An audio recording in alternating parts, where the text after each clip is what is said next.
Present teacher. Hello students, how are you. हम लोग देखेंगे आज नॉन फाइनाइट वर्ब्स के बारे में। क्या होता है नॉन फाइनाइट वर्ब्स, ठीक है, ये देखेंगे और उसका यूज भी देखेंगे। चलिए देखते हैं नॉन फाइनाइट वर्ब किसको कहते हैं। A verb that has no subject and does not indicate the tense, person और number is called a non finite verb.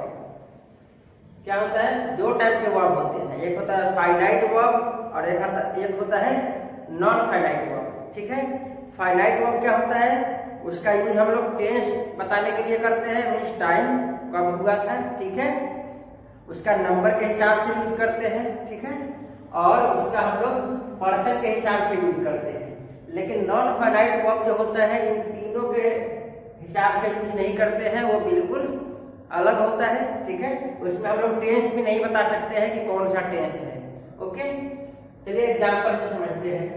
I like to watch films, मैं फिल्म देखना पसंद करता हूं। अब यहाँ पे दो वर्ब है, देखिए, एक लाइक है और एक है टू वॉच, दो वर्ब है यहाँ पे, ठीक है। सेकंड है she likes to watch films, वह फिल्म देखना पसंद करती है। अब यहाँ पे दो है likes to watch. Third is they like to watch films, यहाँ पे दो है लाइक टू वॉच, ठीक है। अब यहाँ पर ध्यान दीजिए, I like to watch films. अब यहाँ लाइक जो है, देखिए, सब्जेक्ट जैसा है उसके हिसाब से बदल रहा है, ठीक है। जैसे यहाँ पे आई है तो लाइक हुआ, बट सी हो गया तो लाइक्स हो गया। यानी क्या समझे, पर्सन के हिसाब से चेंज हो जाता है। जैसे पर्सन यहाँ कौन सा है, फर्स्ट पर्सन, तो यहाँ पे लाइक हुआ। सेकंड पर्सन, थर्ड पर्सन है ये, थर्ड पर्सन में क्या हो गया, लाइक्स हो गया, ठीक है। तो पर्सन के हिसाब से लाइक तो चेंज हो गया, लेकिन देखिए ये to watch, to watch, to watch, ये सब चेंज नहीं हुआ। यहाँ पे देखिए दे क्या है, प्लुरल है, तो यहाँ पे लाइक हो गया, ठीक है। तो ये क्या हुआ, पर्सन के हिसाब से चेंज हो गया। ये लाइक जो है ये बताता है कि टेंस कौन सा है, प्रेजेंट टेंस है, लेकिन ये कुछ नहीं बता पाता है, ठीक है। Got it. तो क्या समझे हम लोग, नॉन फाइनाइट, तो ये जो है ये फाइनाइट वर्ब है, ओके। ये लाइक जो है यहाँ पे फाइनाइट वर्ब है, ये टेंस पर्सन के हिसाब से चेंज होते रहता है। लेकिन ये टू वॉच जो है ये नॉन फाइनाइट वर्ब है, ये टेंस पर्सन नंबर के हिसाब से चेंज बिल्कुल नहीं होता है, ठीक है।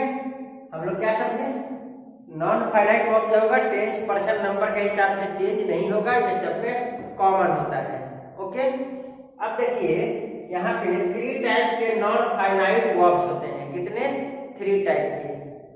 First infinitive, second gerund, third is participles, ठीक है। अब यहाँ पे हम लोग तीनों देखेंगे। आइए पहले देखते हैं इंफिनिटिव के बारे में, कब यूज करते हैं, ठीक है। फर्स्ट यूज है to qualify an adjective as a noun, ठीक है। अब देखिए इंफिनिटिव जो होता है वो दो तरीके से होता है। एक होता है वो टू के साथ आएगा, जैसे देखिए यहाँ पे टू के साथ आया है इंफिनिटिव, ओके। और दूसरा होता है जो टू के साथ नहीं आता है, आगे हम लोग देखेंगे विदाउट टू वाला। First is to qualify an adjective as a noun. क्या करता है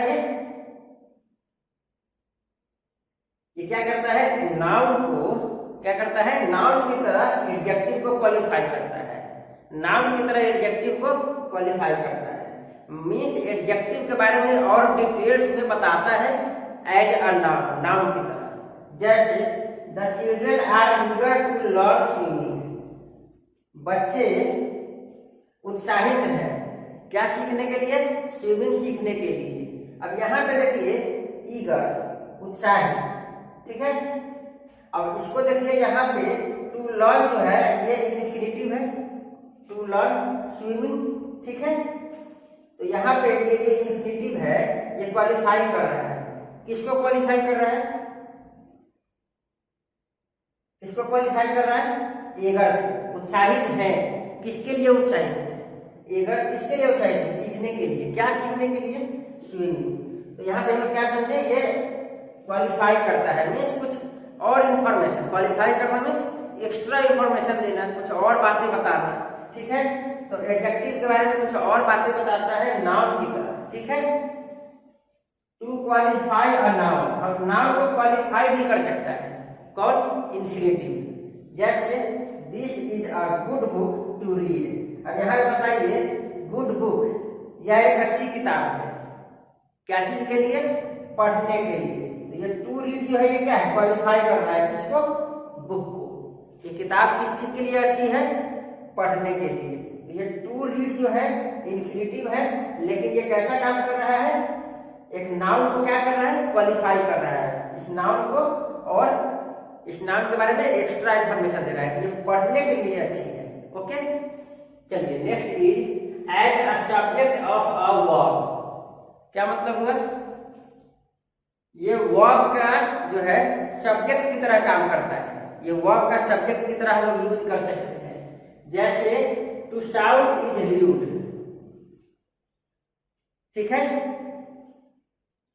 टू शाउट इज र्यूड में बताइए, यहाँ पे ये टू शाउट जो है सब्जेक्ट की तरह आया है कि नहीं? आया है ना, ठीक है। चिल्लाना जो है अभद्र बात है, अच्छी बात नहीं है। तो यहाँ पे चिल्लाना जो है शाउट, टू शाउट एक सब्जेक्ट की तरह आया है। तो क्या समझे हम लोग? सब्जेक्ट की तरह इन्फिनिटिव का यूज हम लोग सेंटेंस में करते हैं।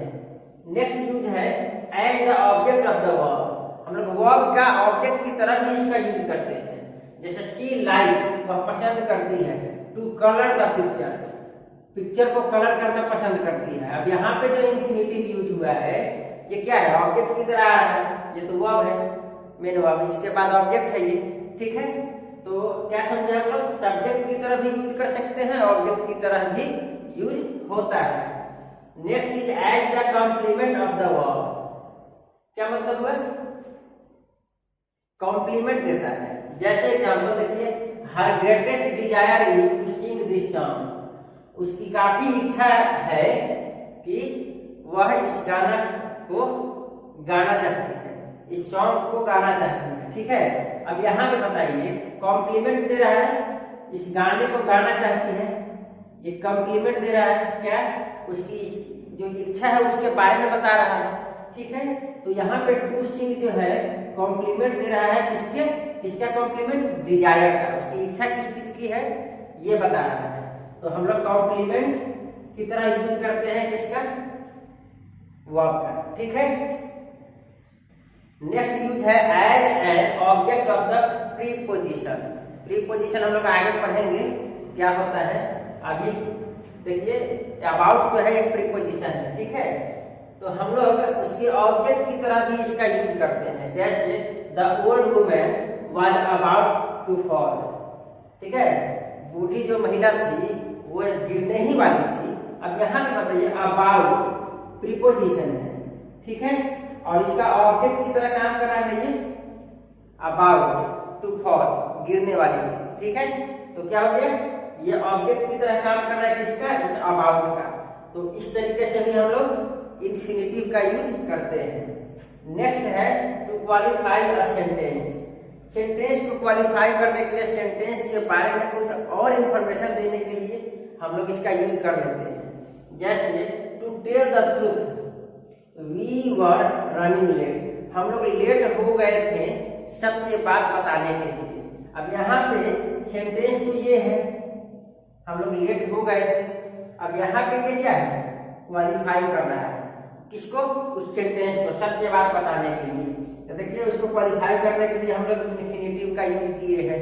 ओके, अब देखिए, अभी हम लोग देखें कि नॉन फाइनाइट वर्ब जो होता है वो तीन टाइप का होता है, इन्फिनिटिव, जिरांड एंड पार्टिसिपल, ठीक है। अब यहाँ पे देखिए, इन्फिनिटिव जो है उसमें टू आ रहा था, लेकिन विदाउट टू भी इन्फिनिटिव आता है, ठीक है। टू आता है तो वो तो नॉर्मल इन्फिनिटिव हो गया। अगर टू नहीं आता है, विदाउट टू जो आता है इन्फिनिटिव, उसको हम लोग कहते हैं बेयर इन्फिनिटिव। कौन सा इन्फिनिटिव कहते हैं? बेयर इन्फिनिटिव, उसमें टू नहीं आता है, ठीक है। कब कब इसका यूज करते हैं आइए देखते हैं। with auxiliary verbs like must, can, should, will, shall, may, might and do। इन सब के साथ हम लोग इसके साथ must, can, should, will, shall, may, might and do, इसके साथ हम लोग बेयर इन्फिनेटिव का यूज करते हैं। मीन्स इन्फिनेटिव का यूज करते हैं लेकिन इसमें टू नहीं होता है। ठीक है, जैसे you should write a poem.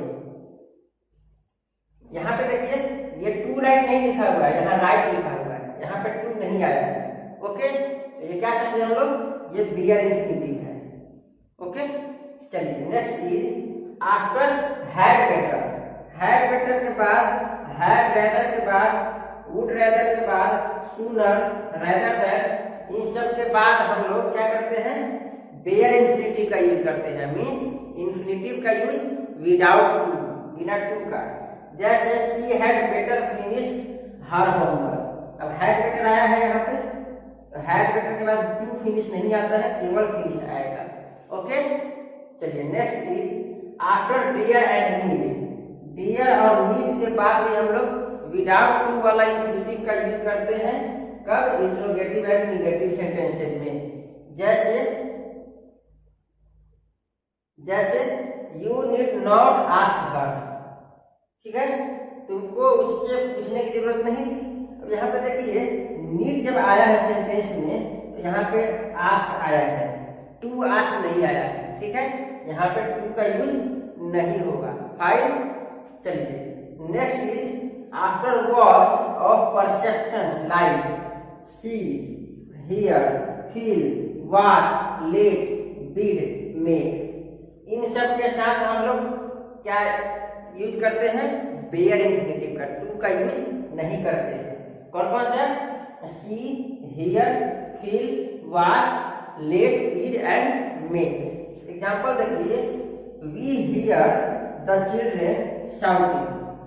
ठीक है, we hear the children shouting. अब यहाँ हियर आ गया है तो यहाँ पे टू शाउट अगर लिखेंगे, टू शाउट, तो ये रॉन्ग होगा। ओके, यहाँ पे क्या होगा, विदाउट टू आएगा, यहाँ टू नहीं आएगा। ओके, तो ये है कुछ इन्फिनेटिव का यूज दो तरीके से करते हैं। एक जनरल इन्फिनेटिव जिसमें टू प्लस वर्ब होता है, मेन वर्ब, और दूसरा होता है infinitive without to, that means bare infinitive. I hope आपको ये समझ में आया होगा। Okay, thank you.